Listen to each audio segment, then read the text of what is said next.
And I imagine a similar attitude is going to be required in the game against Arsenal. Rick, how do you prepare for a game like that? I'm employing a bricklayer. Got one of them sorted out. Right in front of the goal. Yeah, absolutely. Get the boss on the pitch as well. This is the official Leeds United podcast. Leeds United Women recently saw off Stoke City Women in the FA Cup, courtesy of a fantastic 3-1 win, with Rick Passmoor's side fighting back from an early Stoke goal to claim the win against the higher league side. Now, I'm delighted to say we're now going to be joined by manager Rick and fullback Rebekah Bass for a catch-up on the side's recent fortunes. Without further ado, lads, huge round of applause and welcome for Rick and Rebekah. Welcome. Congratulations, guys. Thank you very much. Thank you. Before we get stuck into your performance, how are we both? Very good, thank you. Yeah, really good. Looking forward to training, and obviously big games coming ahead, so it's a good place to be. What is it like in camp at the minute, Rebekah? Because obviously, what a great result that was, but what is it like? What's the feeling like amongst the women at the minute? Everyone's just absolutely buzzing. Obviously, we missed a few games before Christmas due to the weather and stuff, so to finally get to play on Sunday was just, everyone was over the moon. And just to get the win, that's probably going to be the best game that anyone in the team's played. So just an amazing experience that we can go and have together. We can play better though. I want to ask. We'll talk to Rick about the management side of it in a minute. But as a player, when you're playing, opposition above and you go an early goal down, how's that for you on the pitch? How do you get back on the front foot, so to speak? I think there's two kind of ways that you can look at it. If you go a goal down, you can either get your heads down and think it's going to be a really long day, or you can think we've got quite a lot of time to get this back. And the girls in the team have just got that about them. We work hard for each other and for everyone around, so it was really good to get the first goal in. And I think when we got that in, we kind of knew that it was our day. We knew that everyone was going to work hard and get that win for us. So it's really nice because we all do work hard for each other, and it shows afterwards how buzzing everyone was to get there. Class. Rick, how proud were you of them? I think it's just a building process, because every time we're playing in training or in the games, they're progressing. And then, like you say, on Sunday against high league opposition, we've gone one down within a minute, but nobody panicked. And like you say, sometimes for 5-10 minutes, the shape goes, the structure goes, but it didn't on this occasion. And they worked themselves into it, and particularly the first half, dominated possession. So they're showing a real professionalism and a sign of maturity going through the game. And one of the difficulties I had is that we didn't play since the 4th of December. So, you've got the festive period, you've got postponements, and I was worried about losing momentum, because Darren will just tell you, momentum and confidence just means so much. And for them then to turn it round and complete the victory in the manner of which they've done it is absolutely fantastic, and we can build on it. So what were you doing in during that time away from match days? Was it a couple of days a week training continuously, or did you give the women a little bit of time off to kind of recalibrate, refocus? Rebekah's shaking her head there. We never have a day off from this man. There's quite a lot of things that happen in terms of, from emails and Zooms and everything, to keep them focused. They had a work plan away in terms of the physical performance, ready for them to come back into training, because the time that I'm with them in training, it's got to be technical and tactical. The physical performance, they can work on their own in their own gyms, or go to the gym on that side, so they can come into the first training session at least at 90%, because there's nothing, as you know, like playing a game compared to just running on a treadmill. Completely different sort of physicality. So they had a work plan ready to come in, and I think it's just an education of the 4 or 5 months, because since your great days here and everything, Jammer, I did 14 years in and around the club in the academy, and it's a great education for you as a person and as a coach, being around other staff and other players, learning and just really wanting to feed it into the players slowly but surely, so that they come back into the new year with that same mindset as well, that we want to do as well as we can. But what was really, really impressive is, like I said, we went 1-0 down, but nobody at all panicked. They looked like, hey, we've got a plan. We work to our plan. Right. We know how, in possession and out of possession, what we want to how we want to play. And I think it was really saying that I think Stoke were happy to get off the pitch at the end. 100%. I'm not being awful to them. Not being awful, but I just thought we were worthy winners. Yeah, they didn't like Tadcaster. I don't think they've played on a pitch like that before. So, Rebekah, am I right in thinking you sustained an injury, didn't you, in the game? Yeah, I did. Yeah. In the 80th minute, which, like, for me, was absolutely devastating. I'm a massive Leeds fan, and to be the captain of, like, the women's team is just like an honour. It's unbelievable. So we'd all worked so hard to get to that Arsenal game, and for me, I think it just kind of hit me as soon as I went down, like how sore it was. So I've been to the doctor this morning. I'll go for a scan tomorrow and just see what's going on with that. But I'll be there chewing his ear off on against Arsenal. A little bit. Yeah. On that note, you were just talking about keeping your head and not panicking. But obviously, after you've had so much time off and you've been trying to plan as best one can in that off period, to then go down to that early goal, as coach, do you just? I mean, I think you answered the question to a degree, but do you just stick to your guns? You don't panic. You don't start changing things, going, "Oh, balls, I've got this wrong." You just go, "No, we've got a plan. These things happen. Let's just stick to it." Jermaine, I think you'll say exactly the same from all your experience as well. I think sometimes the players will feed off what's happening on the touchline. Yeah. So sometimes if I go a little bit emotional and erratic, which I tell you 10, 12 years ago I probably would have been. But now being an old dog now, it's a little bit more calmer. It's definitely not calm. He said a little bit. I was slight bonkers years ago then, yeah. So, not literally, we had a plan, and obviously with 89 minutes left to go, play with no fear, play with confidence. You've got the players' backs, everybody's got each other's backs, because we're building a little bit of momentum.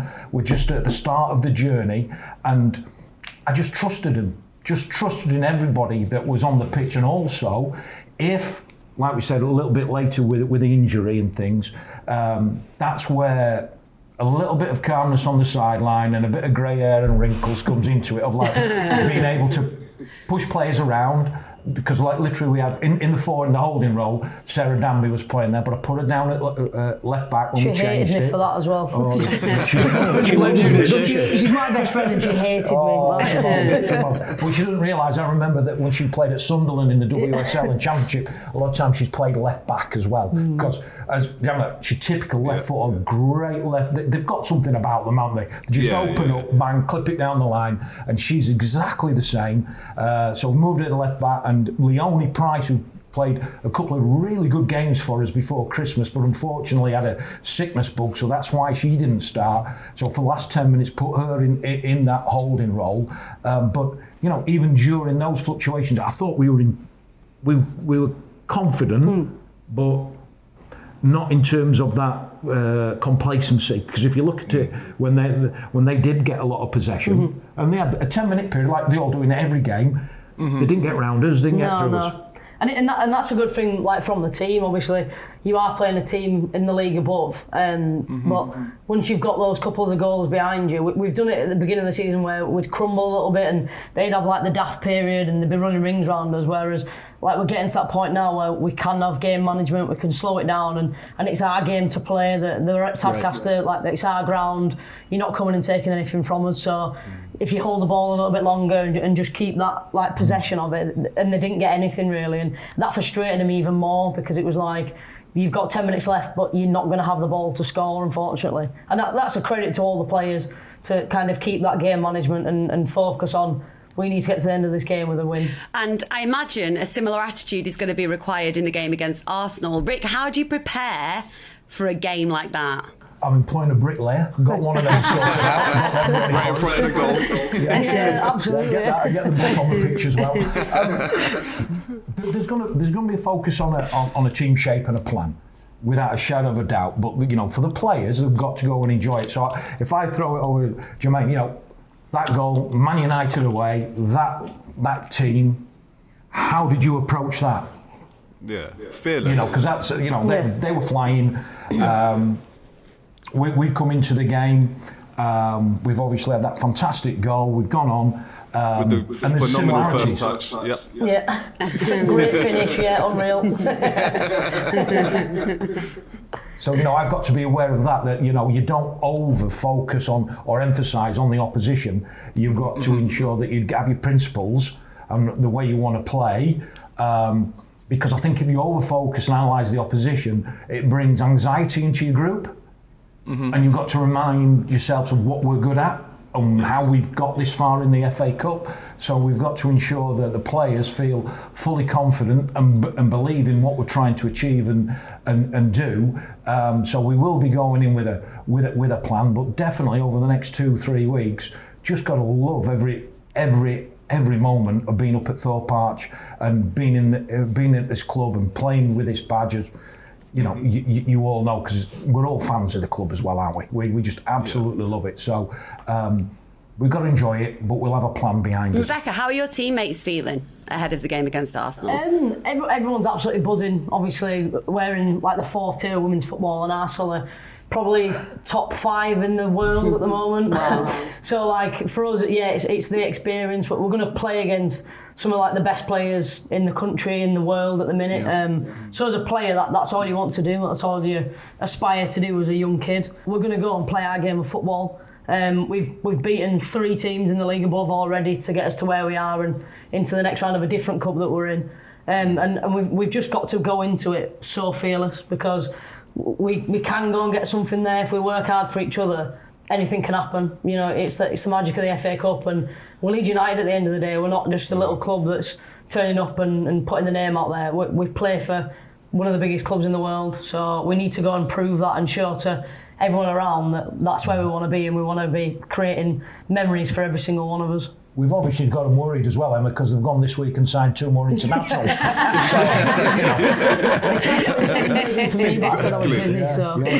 heard of Woodruff, Bass, and they've heard of Paige Williams, so they've gone, we'll get better recruits in. But you've actually got good form in the club, haven't you, during your previous time here at Leeds United, Rick? I was going to say that, yeah. A very different era and everything like that. So 2008 we got to the FA Cup final, average age of 17 years and 6 months. Wow. Many of them then went into the WSL and have played for 10-12 years at the top, played for internationals. When we first set off, it was Sue Smith as our 1 international. Within 3 years there was 7, but also within that we had so much homegrown talent, and even our reserves had a fantastic nucleus. And in terms of that way as well, Gemma Granger was our reserve team manager, who's now the Welsh women's national team manager. Yep. So, you know, it's not a hotbed of just pathways for the players, but it was for coaches as well. I think we finished the highest we've done as a Leeds United in the top league. We finished 3rd, and we were progressing nicely until obviously the change in terms of the WSL, and you had to put in a licence in, etc., and funding. So yeah, I've been to a couple of cup finals and League Cup finals within the women's game.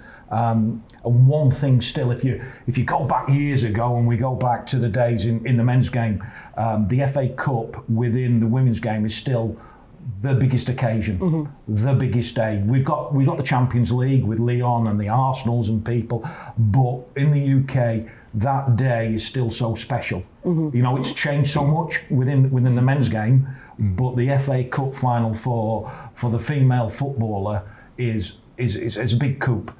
So to get there is a tremendous achievement, and obviously what we're doing at the moment, we're fledglings again. We're just new with the direction with the club of which way we want to go. Win them early days, but you know, if you throw us up Arsenal, let's do it. Let's go there and let's go and enjoy it. You obviously, like you've said there, Rebekah, playing against some of the best players in the world in this game. But we're not going to make up numbers, like you've already said. We're going there to get a result and get a win. But regardless of the result, is there a lot that can be learned from these sort of games, either for yourself about your players, and for you, Rebekah, about yourselves? Is there so much you can get out of it regardless of result? Yeah, 100%. that's where we all want to be in our lives. You know, we're playing football because we love doing it, and that's where you want to be. So there's a few of us in the team that have played at like a higher level and managed to play against these teams. But now you're looking at it, and the majority of the Arsenal team are playing international. So that's where you've literally got to set the bar and say, well, this is where we want to be, and we don't want to stop until we get there. And with Leeds, like you say, backing us now, we really want to get as high up as we can. We know that this is going to be a massive thing for ourselves, for our families, and for the club. Right. So it's just go and enjoy the moment, but just go and give it 150%, because if we don't, then there's no point going. Just go play our game of football and work till the end, and nobody will take that away from us. Rick might shout on the sidelines, but if we put the effort in, it doesn't mean it, that's all.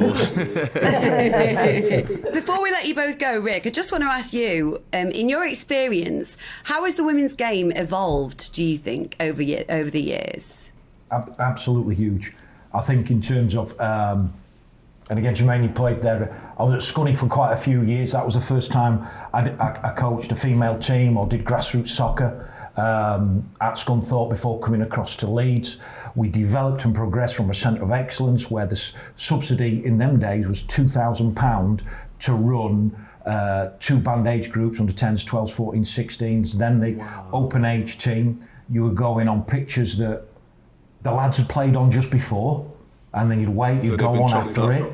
Yeah, big time. Massive, huge differences. Well, they weren't the best when we were playing on them, so I can only imagine what it was like for you lot. We've got no chance, yeah. Absolutely. We had players in them days that would change shifts. They'd be working in the morning, or they'd go to the gym in the morning, then they'd go and do their 8 hours work, then they'd come training up to Thorpe Arch, then get home, bed, straight up 5, 6 o'clock in the morning, go in the gym, then go to work, eat, repeat, all that sort of things. Now, in terms of in the last 3-4 years, how it's progressed is huge. But reading behind the scenes about self-sustainable stability and listen to Bayern Munich and everything, that we can't just address one area of it. We've got to grow the game from grassroots, but have the foundations, facilities, stadia, and not get too carried away, because we're still at a point where